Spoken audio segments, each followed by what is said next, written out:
Bonjour. My name is Elie Bursztein, and thank you for the nice introduction. As said, I lead Google effort around anti-fraud and abuse research, and today I would like to talk about Gmail.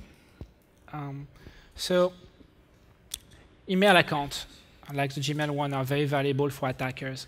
Many websites use email account for registration and also to send some privileged information to their client. This includes banks, social network, e-commerce website, and of course healthcare. And so when an attacker is able to break through an email account, he gets access to most of the user online life, which is why it's so valuable and so important to protect. Gmail has more than a decade now. We've been protecting it for over 10 years. And what we wanted to share today is some of the lessons we learned while doing so. And so Gmail, one thing which makes Gmail really hard to defend is scale. You always heard about big data, but why scale change the way you defend things? It changed it at least for three things. So the first one is you have very limited amount of margin for errors. Try to think of a classifier. I want to remove bad email from my inbox. Well, if I have 1% false positive, then now I have billions of email flooding my user email. So it's not good enough. Remember, we have recently announced we have more than 900 million users, and we are processing hundreds of billions of messages. So 1% is too much. Similarly, when you have hundreds of billions of messages a week, we have to be very fast. We have to process a torrent of amount of data, so we have to be fast. Well, as you all know, we have very good technique, but they're very slow, or we need to be very fast. So how you solve this conundrum is a daily fight. And last but not least, one day someone was very impressed that we said that, I think that was Sergey who said, we have more than 1,000 people working on security at Google. Well, it turns out that as you become bigger and bigger, you attract more attackers. More attackers does not mean the same kind again and again. It just starts you move up to the world of criminal organization. And today we faced the largest botnet, very highly motivated and sophisticated attacker who want to get to our inbox for various reasons, commercial reasons, state reason, and those guys are really going after our account. So we have to keep growing the team and keep building new and new defense again and again, and we do iteration after iterations. So this is why scale is so hard. Scale is so hard for those three reasons and many others. So we defend Gmail against a plethora of threats, but the 5 ones which are always coming back, we're always coming back to are malware. We don't want our user to be infected. Account security, account hijacking. You don't want our user account to be breached into because, as we said, this is a kingdom to their online life. Phishing, we don't want to be a platform for other services to be compromised. Web front-end security, and in particular XSS, which we believe is a plague, and we should absolutely have as little as possible, of course. And finally, of course, spam. You want the inbox to be clean and people to have only the emails they care about and not the rest. So these are the 5 threats we always come back and we try really hard to mitigate. So let's start with an anecdote. In 2011, we launched a login challenge. So a login challenge is this idea that even if you have the right login and password, we might ask you an extra question if we're not quite sure it's you. So it's a risk analysis base, and we are erring on the side of being cautious, like it may be not you. You come from a weird location, a weird device. We will ask you, well, what is your email recovery address? And what is the city you usually logged in, right? Try to assert it's you by asking extra knowledge. Well, the first lesson that we really want to drive home is if you do that, your attacker will react almost immediately. So we've been monitoring phishing kits against Google for a while, and then almost immediately we saw phishing kit phishing, as you can see on the slide, for this exact question. So they changed their phishing kit and they're like, oh, you asked for this question, fine, I'll just fish for it. And so this is the first lesson. You can never stop running. You're right, you design a new technique, the technique will be under attack, and they will find a way. They will find a way in an unexpected manner, so you have to keep a pulse on your attackers, and you have to be willing to keep going at it. And security is an ongoing battle. You never win, you just work hard to stay on top, and this is what we do. The second thing we learned very early on is there is no silver bullet. So we recently announced that we passed 99.9% accuracy at flagging spammy email, but we don't do that with one technique. Actually, no technique will reach the accuracy we want. What it did was we used our large machine learning classifier, which was the base one, and then we added more and more technique. We use reputation, we use rules-based system, and we recently launched a deep learning classifier based off TensorFlow, which is a framework we just released publicly, and this helped us to get to where we are. But we don't stop there. Remember, attackers are getting better, so we're already working on the next generation because we know that the current stack is today where it should be, but tomorrow it will not be, so we're already working at the next generation of systems. So no silver bullet, combined techniques. Even if accuracy is a very great metric, it's not telling you the full story. Your classifiers need to be tuned to your product. For example, on the Gmail case, a user will be very upset if one of the good emails ends up in the spam folder because it will never show up in his inbox. It's very costly. You expect a mail from your boss, from your wife, and then you don't see it, and then dispute on you. Whereas if we put a spam email into your inbox, well, you are a little bit annoyed, but you can just report it as spam, and it's gone. So the cost is not the same, and so the classifiers need to account for those trade-offs. Of course, you need to keep both in check, but you can skew it one way or another. For your product, it might be completely different. For instance, the cost of letting a hijacker go through an account is way higher than just asking a login challenge. So for a login challenge, we actually do the complete reverse. But so tune your classifier such that it reflects your priority of your product. And that's something we strive to do. And then forget about pride, about ego. You will make mistakes. We do. But we know about it, so we create catch-up mechanism. We know that sometimes we will miss something, but we want to be able to mitigate this by having catch-up mechanism. One of them, the most visible to our user, is this red banner. So the mail was received, and we didn't catch right away it was a phishing email because we didn't detect properly the page was a phishing page. Happened. So in that case, we had able, after the email was delivered, to put this red banner and say, hey, we're wrong. Sorry, it's a bad email. Don't click on it, and it helps us to catch up. So assume you will make mistakes, make it part of your process, and just have catch-up mechanism. Really important. Similarly, your user are your best ally when it comes to security. These are your spam fighter, your fraud fighters. They can really help you if you give them the right tool to do it. So empower your user to help you fight abuse by providing them meaningful UI and meaningful tools. For example, we do it for end user. We have offered for a very long time the ability to do report spam and phishing, and we recently added the ability to block a sender or to also unsubscribe directly with one click. Similarly, for the sender of email, we provide dashboards so they know how well they're doing, how much we spam folder, and so forth, so they can improve their practice. It turns out that the unsubscribe button has an interesting backstory. The unsubscribe, early on, we had only report spam and phishing, and we discovered that people will actually use the spam report button for email who they subscribed before, maybe a mailing list or a social network, and then they don't want to see it. So what are they doing? Well, they're not unsubscribed. What they do is they click on spam, spam, spam, and as a result, we end up clumping a good sender that people are tired of and spammers into the same bucket. And remember, the reputation is something which Gmail uses a lot to decide spamming or not spamming. How many of you have reported a commercial email as spam? Come on, raise your hand. Oh yeah, here you go. So for all of you, you probably don't want that because you have to click multiple times on report spam before we do it. So we provide you a new option, which is block the sender or unsubscribe. It tells us it's not spam, it's just I don't want to see it. Please get rid of it. So it's good for the end user. It's immediate feedback on what you want. It's also good for the sender because they are not clumped together with spammer again, so they have all the incentive in the world to implement this feature. That's why it has been such a huge success in both ways. You provide something meaningful to people, and they're able to self-police themselves. Use overwhelming force.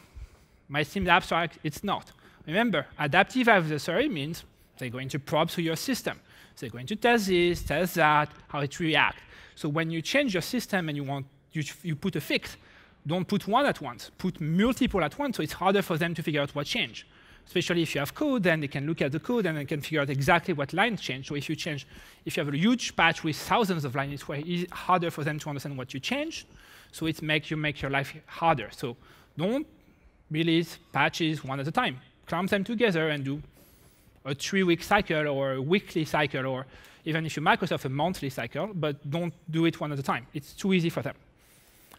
I would like to focus a little bit on email attachment. Email attachment is something which is its own beast by itself. We process billions of documents every day.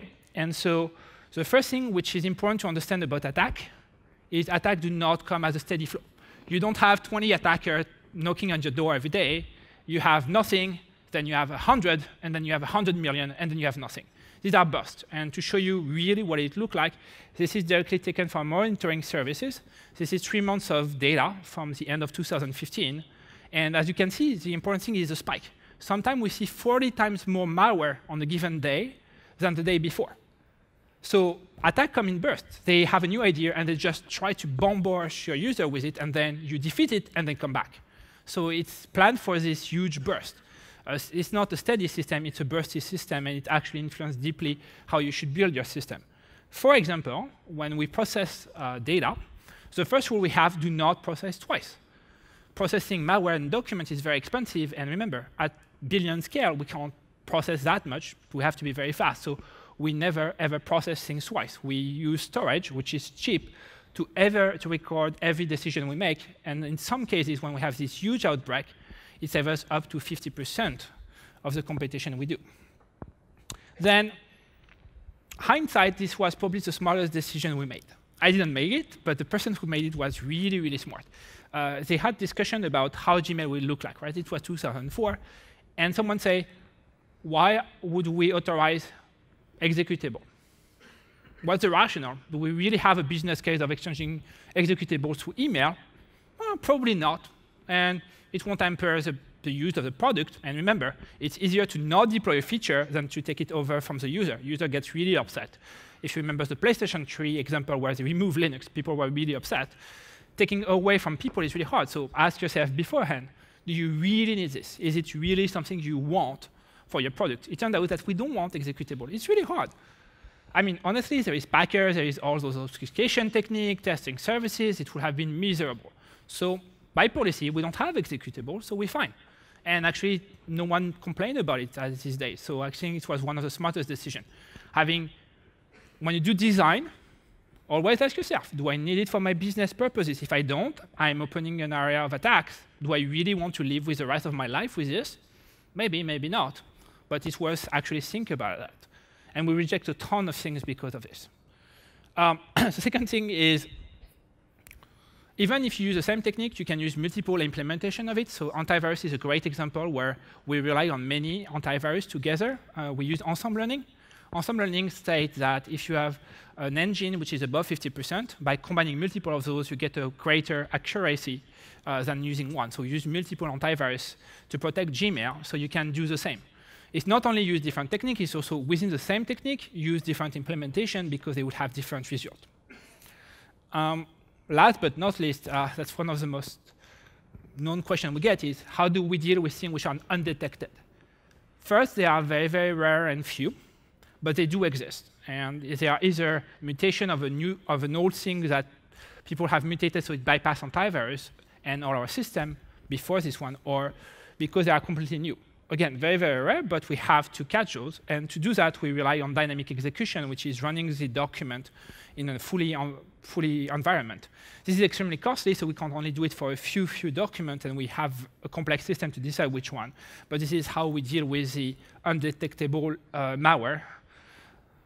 Last but not least, implement emergency blocking system. How many of you heard about Black Swan? Only very few people.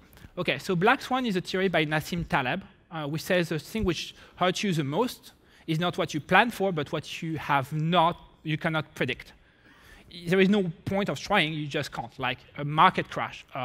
You want to go to the office, and then the guy in front of you died of a heart attack in the freeway.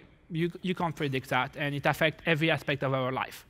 An unpredictable thing is this thing that you can't. There is no prediction possible for that, and you have to account for that. What you know is unforeseeable bugs, unforeseeable attack will actually hit you, so you have to have a process, and you have to have an emergency big button you can push and stop, understand what is happening, correct, and then resume. I'm going to give you a concrete example. Remember, we don't authorize executable, so we're fine. Well, someone very, very clever realized that we authorize LNK file at some point, which is a link file. A link file, turned out you can actually run executable with it by launching the shell command, which is already on Windows, and they decide to have a very, very clever attack. We didn't foresee it. We didn't even know that link could be used to exploit our user. It turned out it can. So we actually push the red button, say, stop. What's happening with the LNK? We stop the traffic. We look at what was happening. And then we resume having the defense in place. As a result, no more LNK on Gmail. No one complained, except maybe the bad guys. So that's one of the examples of those black swans where we didn't foresee it. And then we had to react. And we were glad to have a black swan process. OK, guys, it's 2015, 16. Encrypt everything. Encryption is cheap. Encryption is fast. We worked last year, for instance, to change it on mobile device to make it even faster. No reason. Encrypt data in transit, encrypt data at rest. You cannot talk about security if you don't have encryption. Encryption is a foundation. Whatever you build, which I don't have encryption, is building a castle in the sand, is going to collapse. So we really want that. You should have data encryption. We were one of the early adopters of data encryption in transit for email in 2010. And then in 2014, piggybacking on the previous talk, we try to nudge people to use it by releasing a transparency report. We show you exactly how much traffic we see encrypted. As today, we have about 62% of our inbound traffic, which is encrypted, and about 82% outbound, which is encrypted. It's double from when we launched the transparency report. So yes, public pressure works, but that's not enough. We want to be at 100%. And understanding why we cannot reach just 100% is really important because we want that. It's the same thing as HTTPS. Why is no one running HTTPS? Why is there still in-transit data that are not encrypted?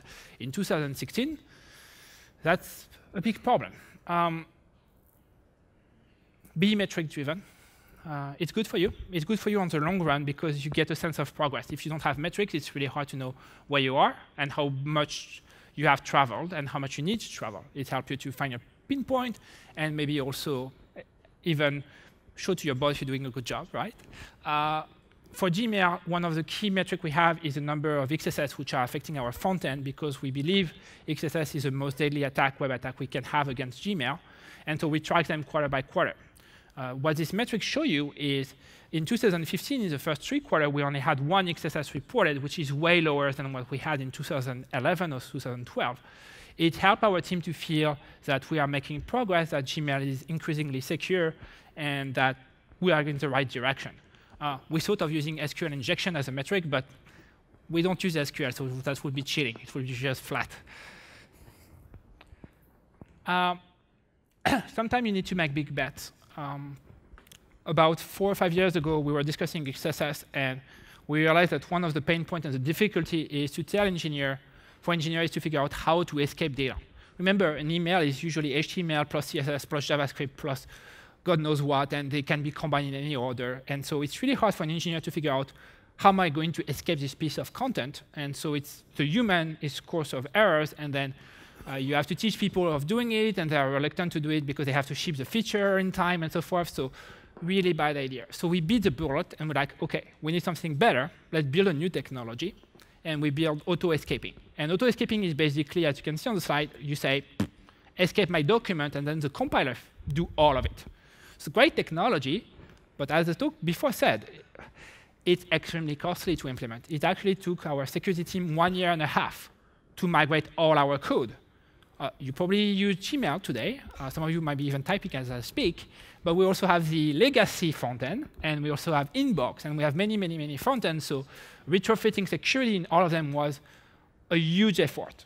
But we believe it was worth it because sometimes the best way to prevent bug is to change the software design to accommodate with this new idea, and some ideas are worth pursuing. And we believe that auto-escaping for template is the way to end most of the XSS bug. You don't have to worry about escaping. You don't have your team on the long run is better off because they don't have to think and write this code. You can execute faster. It takes 1.5 years, but then you pay upfront costs, and the dividends are really worth it. So that's one of the story. Similarly, one of the big endeavors we did was launching CSP as a blocking system for Gmail. We wanted to do that as defense in depth. So CSP is when it's secure content policy, content security policy, which is a browser directive which says which script from which origin you can include into the pages, and we wanted to have that to mitigate XSS, because then you cannot include the script which is controlled by the attacker. It's not in the whitelisted domain. By doing so, we actually believe we helped keeping Google Inbox secret Google Inbox was CSP compliant from the day one. And when we released it to alpha tester, we realized that some of them had malware on the computer. And what the malware would do, it would inject JavaScript into Inbox, and then CSP will block it. And we believe that this prevented a lot of exfiltration, which could have led to a potential leak. Also, by refactoring our code, it forced us to think of, why do I have this JavaScript? Why do I do that? And then we found a bunch of potential XSS in our code that we removed. So it not only has this layer of depth of doing what it do, but also a side benefit that we found very valuable. So all in all, view your product as a castle. You need as many defenses as you can. For instance, have deep learning, encryption, antivirus. One other one we need to mention is fuzzing. Fuzzing is really, really useful. It gets rid of a ton of stupid bugs. We provide our fuzzing framework, AFL, publicly. You can use it, or any other fuzzer. Just fuzz your system. It costs you a few CPUs. What's the downside? It works pretty well, and we found a ton of bugs like this, for instance. So defensive depth, view your product as a castle. You should do that. And then you need to man your castle. You need to have more people looking at the data. And honestly, pay for bug. It is absolutely worth it. Everyone else who tells you something else is wrong. This is absolutely the right thing to do. It is the right thing to do for 3 reasons. First, those guys have a different pair of eyes, so they will find bugs that you never saw of, and so you get a lot of interesting bugs. Secondly, it sends the right message, which is you embrace security as the ever-moving target, and you welcome people's feedback. It's responsible, and you also recognize it's a hard work, so people work hard to help you. You give them money. Why not? They help you to make your product better, and so they are part of your research team and your security team. That's great. And finally, remember, be metric-driven. Well, actually, as you can see on the graph, we get less report of vulnerability, which means it's harder for them to work. The reason why the payout increases is because we pay more. We pay more because it's harder, and we will keep paying more because, well, that's great. If we have to pay more but for harder bugs, that's great. We also have this internal metric that we look at the complexity of the report. And if you look at that, the bug reported in 2010 versus 2015 has nothing to do in common. 2010, that was pretty easy. 2015, people really work hard for their money. So it's also a good internal metric that for security researcher, it's hard. So if it's hard for them, it's hard for the attacker, so that's great. It's a great confirmation metrics. If you don't want to do it yourself, there are plenty of companies who actually would help you to set up your reward program. So, but run one. Even if you pay a small amount, you get some people reporting it, even a user who finds a bug, and they should be rewarded for that. So, key challenge. Briefly, the key challenge we have is dynamic rendering. As the world becomes more complex and browsers become more complicated, we see an increasingly sophisticated phishing pages and spam email who use JavaScript, CSS, media queries, browser fingerprinting to be able to show a different view to Gmail and to the user, so we have to reconcile those all the time. So dynamic rendering is complicated. Hack website, as we said, reputation of the sender is really important for us. So when a site is hacked, we have to react very quickly. It's also really hard to reach to those people that haven't been hacked. Email security standard, it's really hard to get things adopted. We have authentication standard, we have encryption standard. We're not at 100% for things that everyone agrees should be done. And how to find the pain point and how to help people to get them adopted is really important. It's through education and talking and helping people, and we really want them to be adopted, like we want HTTPS to be adopted. And finally, because I know you guys like scary story, yes, we do see advanced phishing attacks. We see very, very clever attacks which target very few users. One of them, for instance, was the OAuth token attacks, where instead of phishing for the user login and password, they ask the user for delegation of OAuth token, such that they can read Gmail content. And it's really harder for the user because this is not the usual thing they would check. So it's very rare case, but yes, sophisticated attack we see. Key takeaway in case you fell asleep during the talk is 3. First, combine technology at each layer. As we said, different technology, but also more of the same. If they are differently implemented, will help you to be stronger. Secondly, defense in depth, which means keep at each component a layer of defense, but also have catch-up mechanism and have an emergency system, which is like if everything goes wrong, you have a way to save something.